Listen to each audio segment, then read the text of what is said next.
అలాగే main problem ఏంటంటే కొంతమంది ఇక్కడ మనకి లైన్స్ ఎక్కువగా వస్తున్నాయి సిస్టర్ అని కూడా చాలామంది అడుగుతూ ఉంటారు కదా. సో వాళ్ళకు కూడా ఒక చిన్న టిప్ చెప్తాను చూడండి. మనకి ఇక్కడ లైన్స్ ఎందుకు వస్తాయంటే మనకి చంక రౌండ్ కంటే నెక్ ఎప్పుడు కూడా పైకి మార్క్ చేయకూడదు. పైకి మార్క్ చేస్తే ఏమవుతుందంటే మనకి నెక్ ఇక మనకి చెస్ట్ దగ్గర కావాల్సిన క్లాత్ కంటే తక్కువ అయిపోవడం వల్ల మనకి చెస్ట్ రౌండ్ దగ్గర గట్టిగా లాగినట్టు లైన్స్ వచ్చేస్తాయి. మనకి అక్కడ కావాల్సినంత క్లాత్ అనేది సరిపోదు. సో అలాంటప్పుడు మాత్రమే మనకు ఇక్కడ లైన్స్ అనేటివి ఏర్పడతాయి.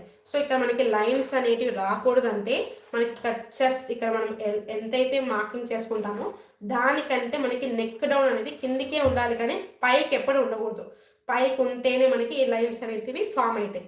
సో ఈ లైన్స్ ఫామ్ అవ్వకూడదంటే మీరు ఇక్కడ దీనికంటే మనకి నెక్ అనేది కిందికే ఉండాలి ఎప్పుడు కూడా. చూడండి ఇలా తీసుకున్నాం అనుకోండి మీకు ఇలా రాదు. అలాగే చాలామంది చెస్ట్ లూజ్ అయిపోతూ ఉంటుంది అంటారు కదా.